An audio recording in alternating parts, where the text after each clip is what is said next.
Okay, I'm back. I brought the flashlight. So this is a gun safe, as you can see, and I don't know for sure if it's in there right now or not, but my brother got it because he bought an AR-15. They're very big into guns, and they think that's super cool. And so I don't know if it's in there. I have no clue, and I kind of don't want to know, but I just figured for the record, there is a gun safe right here, and I guess that's a gun thingy too. This, I'm not really sure what that is. And let's see. Let's look at the furnace some more, because this has always bothered me because it's so unsafe. And there's so much black mold down here. Black mold, it's bug infested, mouse infested, and then, you know, Stacy has the nerve to try to tell me to leave, which of course she can't legally do that. She just is adding to her fraud. She's active. Oh, look, here are more of Bill Barr's boxes. Now, why does Stacy, and I don't know if that lady Sandra, who's was hired by Stan and has been in my life against my will since 2009. Far enough where she even moved up next door to me in Pennsylvania. But of course, my family had her do that to see to it that I got raped. And I did, and I have all the pictures of the bruises to prove it. So Stacy decided to put these more of Bill Barr's boxes here right next to a very shoddy furnace. So don't know what that's about. Let's continue.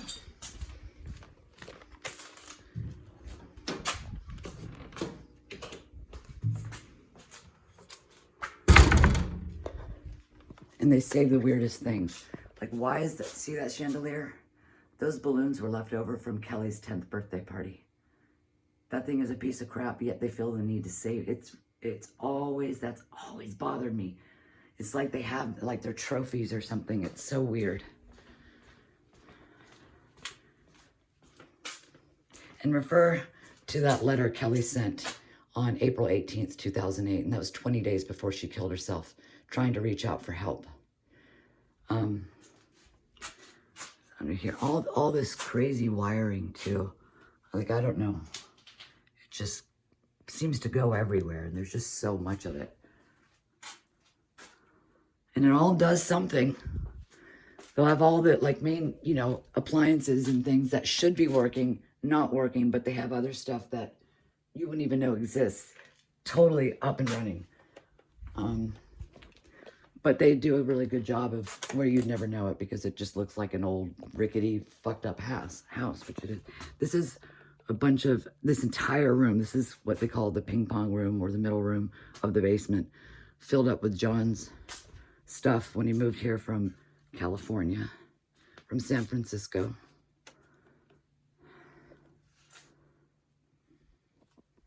Oh, wow. Those look like Stacy's boxes. So some of this probably is hers. I don't know, but there's a room back there, a little room though. It's like every single room here is just cram-packed with crap. So you can never, it's like, you can never move forward. There's never any improvement. They fix something, they'll fix it halfway, just enough, and then they'll take something else away. So you're always like walking in place.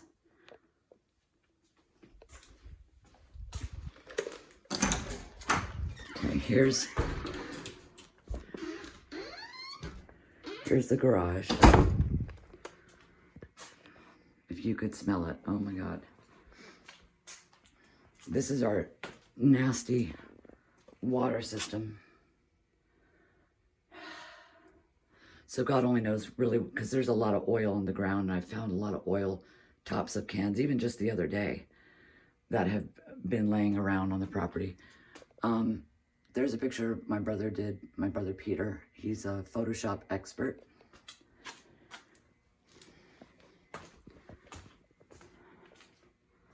So just...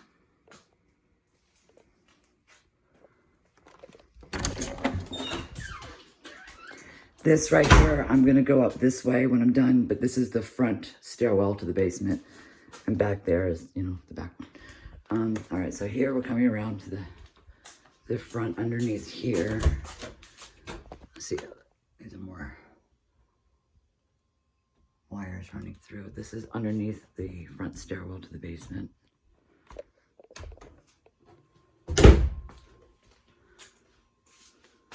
These are some bins Stacy bought me on May 8th, 2009, after they had me kidnapped for 2 straight weeks in Charlottesville. That's a whole other story I'm not getting into right now, because I really am sick of going over all this, because I've lived this for so many years. So it's not like, you know, I can't wait to not have to think about this shit anymore. This is the rickety, dangerous circuit breaker box. Up here is an old phone thingy that would always ring, and we'd always hear ringing inside the wall, but there's never a phone attached.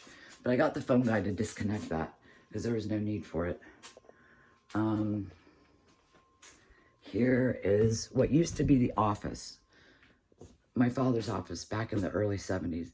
This house actually used to be kind of cute, but you know, it's a long way from that now. Okay, these are the wires that Stan in July 2021 had me help him run through here. But see, I don't even know what they do, but it was like this big project he did. And he'll spend all day doing something, and it's like one wire gets hooked up. I don't get it. But it clearly is for a reason. He doesn't just do it. He's not like, he doesn't have dementia or anything. So there's definitely a reason. It just never seems to be a good reason. And there's a phone jack down one there. There's another one here.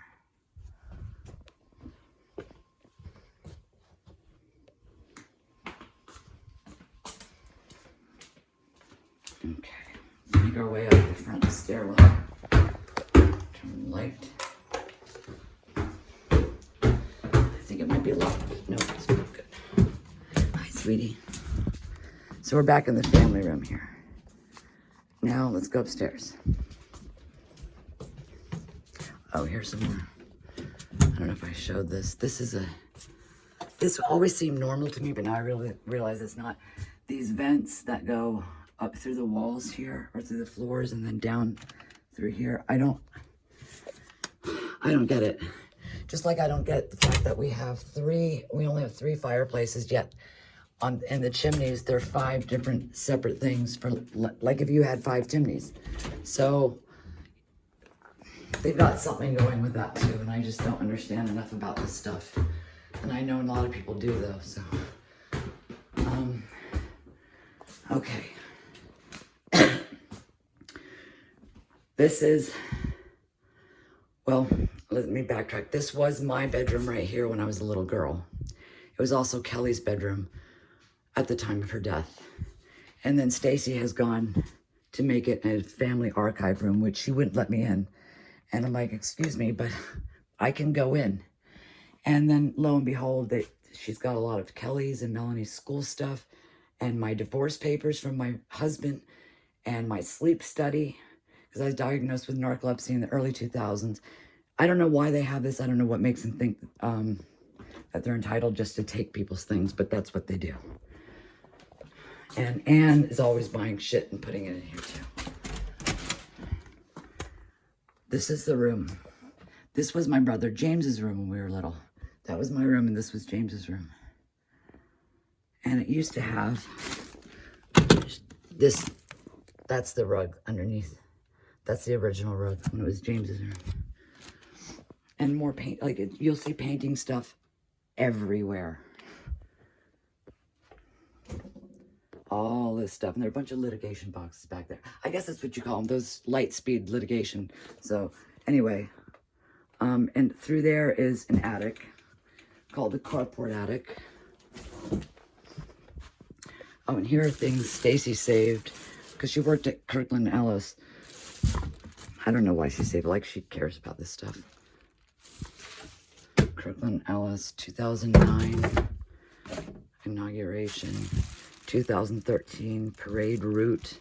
She kept things about for the games and crafts, parade routes, nursery, movie theater, another nursery, and food court. Like, all right.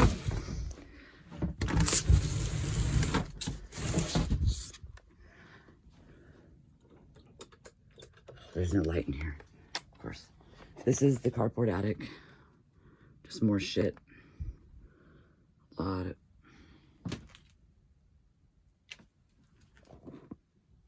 stuff. And I found, you know, in the archive room, I started to go through some of it because, well, for a lot of reasons, but also just genuine curiosity. And found papers like a company called Biologic Control Laboratories, but with our old McLean address on Macbeth Street from the early 70s. And like, these are things that are like, I've never heard those names before. So I'm like, where, like, how do I not know this stuff? I'm 53 years old. This is the closet where my daughter hanged herself. They removed the pole here. I found her right here. And they have loaded up with old shit ass, like more painting stuff. Always painting. Look, it's everywhere. They're like obsessed with it.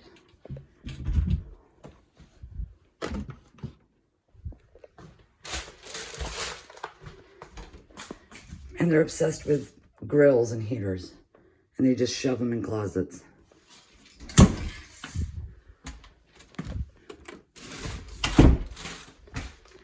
Right here is a laundry chute. When I was little, my sister Carol would be up here. My brother Peter would be at the bottom. And she would shove me down in there and throw me down to my brother. And I would cry and cry. But they had fun. More nastiness. Shower. They claim to be so, like, they're so pretentious. They're just so full of shit. And I just want you to see the reality of them. That's the fucking reality. See all that? That's them. More painting. Can't get enough. That's Rosie's bathtub. That's okay if it's gross. That's the one thing. Yeah. So. All right, right here, this was my bedroom at the time of Kelly's death. It used to be, as kids, this was Stacy's room. And from 1979 to 1981, this was a Catholic chapel when my mother rented this house out as a Catholic family retreat house. And a priest died in that room that I'll show you. Two people, my daughters died in this room and a priest died here. And then I never heard anything else about it. You hear these things, and then when you ask questions later on, it just like, it goes away. Then no one has any answers. But it was this room.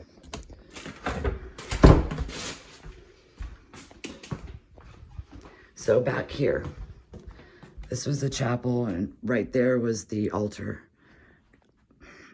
I don't even like want to know what actually went on in this retreat house, but not very Catholic. Maybe a more Opus Dei kind of Catholic, because my mom was really into that. This was Melanie's room. This was always Melanie's room. This is some more stuff backed up, and just school stuff I have of Kelly's and Melanie's.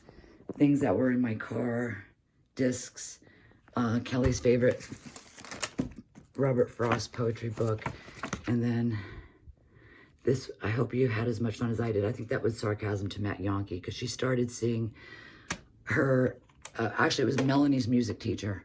She was 16 and he was 24. And it was his first year teaching at Rappahannock County High School. And they started seeing each other in 2006. And it went on through 2008. And I went down to the school. I took her iBook because they were emailing each other. He was emailing her from the school computers and taking her out to like Five Guys in Manassas. He was checking out of school early and stuff. So I took it to Miss Purrier and Roger Mello. They were the principal and vice principal at the time. Nothing ever happened.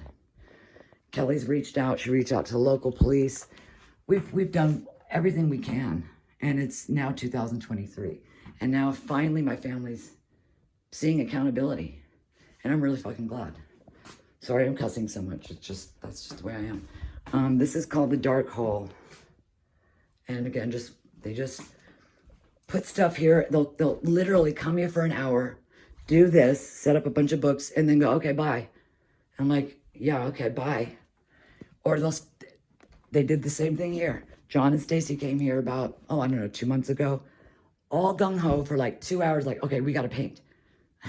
Again, with the painting. They did this, left it, haven't been back. Not that I want them back here, but it's just, why? Like, why? This is the middle room. It's always called the middle room. And it was Stan and Christine's room when they would come visit at Christmas over the years. Back. I think it's even got, oh wow, what do you know?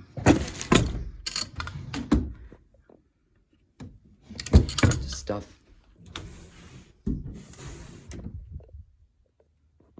Why are they saving stuff like that? Don't know. So walk through. Oh, where did I put that light? Oh, there it is. Excuse me. All right. More painting stuff. Can never have enough painting stuff, apparently. And that was a big theme at those apartments too. It was. My mom was like, "Oh, you must meet the painter from Lowe's. The painter from." I'm like, "What painter from Lowe's?" And anyway, it turned out to be that lady that goes by the name of Sandra, who's basically, well, not only accepted money from my family to terrorize me and to kill me, only it never worked because I'm still alive and I'm going to stay alive. And, you know, follow that money trail. This is where my nephew Daniel, who has been really, really manipulated by him over the years, and we've compared notes, and there's a lot that completely matched up with people and experiences. Unfortunately, he's been brainwashed into believing Putin is his hero, his absolute idol. He's all about down with the West, taking the United States down. He did, yeah, they don't like cleanliness around here. He wrote speeches for Trump's 2016 campaign, and you can refer to so many pictures of text threads I've got and stuff. And Michael Flynn had asked him, they're, I guess, buddies or something. But it actually stems back from when Daniel was in the Army as a Ranger, Special Forces something or other, and was part of a very small select group in which, and he's told me this on more than one occasion, that he was told to get a dog. They were all told, all the guys in this little group, to get a dog, nurture it for a year, and then they had to kill it. And then they had to shoot their wife. So Daniel did. So even though the story was it was an accident, he was trying to kill himself, and then Kristen, his first wife, grabbed the gun, and it went off. According to Daniel, and he went to prison for this. He was at Orleans Correctional Facility. Said no, he shot her on purpose. He was told to. So that's that. Because apparently, according to my sister Marion, that's Marion's son, he was going to get court-martialed. And nobody, at least me and my girls, we didn't even know he was in prison until a year after he had been there. And then she called us. So we all went up to visit him at Thanksgiving one year. And, you know, we ate from vending machines. That was our Thanksgiving meal. But it was, like, shocking.